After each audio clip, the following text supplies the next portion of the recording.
The last package that we will cover in the single database multi-tenancy comes from well-known company Spatie. It has a name of Laravel multi-tenancy, but it has a bit different philosophy behind. The key is the philosophy of this package that it should provide only the bare essentials to enable multi-tenancy and to make your application tenant aware. What does that actually mean?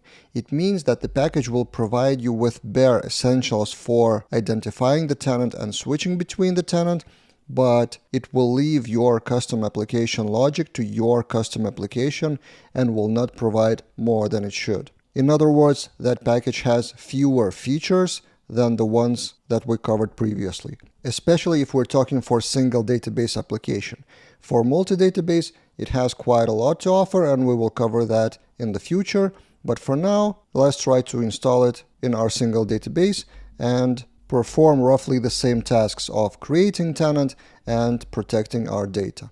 So we install composer require, then publish the config. I'm doing that pretty blindly because it's the installation part.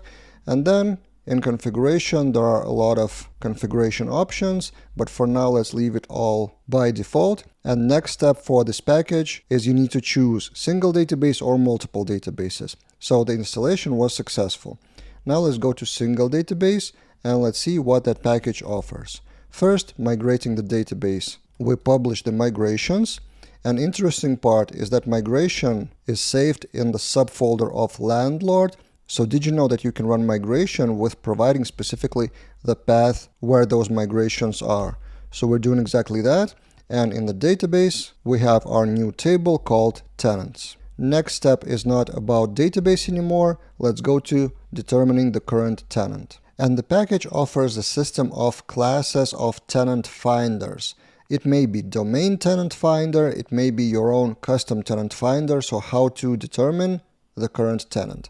In the config of multi-tenancy, we have tenant finder as null. Let's replace that with domain tenant finder, which exists in the package class. And if we go inside of that, it determines the tenant by request get host. So our tenant should contain the domain database column, which is here, tenant's domain.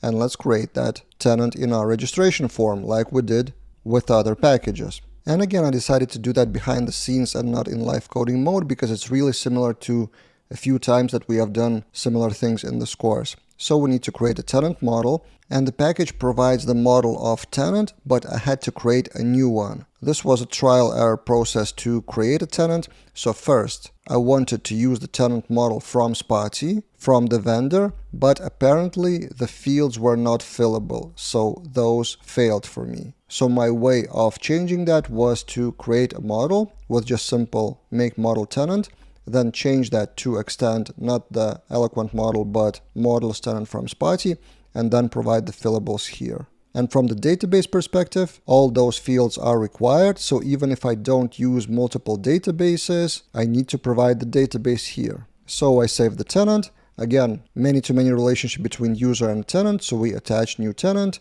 and redirect to the correct subdomain. And in the session, in the config session, we define our session domain for subdomain cookies for the session. Also, we create in the migration tenant user many-to-many, and in user belongs to many. And in register blade, a new field of subdomain. So almost identical to things we've done previously. We refresh, fake filler, let's create subdomain of YYY, and we are redirected to YYY with new user belonging to that tenant. And since we're using the domain tenant finder, it matches the domain YYY tenancy test with the database of tenants and this record. I also added a few more domains while testing behind the scenes. And then a few more features that this package provides for multi-tenancy with single database is how can you determine the current tenant, which we are doing in domain tenant finder, but how can we access that? And this is your answer. App current tenant would contain the tenant model of current tenant by domain, in our case by subdomain. It's the same as in previous ArcTech X package. It was a helper of tenant and you provide the key. In this case, it's app current tenant, so it's really similar. So whenever you need the tenant, you get it from here. Another question is how can you change the tenant, for example, and there's another basic usage example from the documentation. There are a few more, like check current, but this one is important, make current. This method, make current, is useful when switching between the tenants.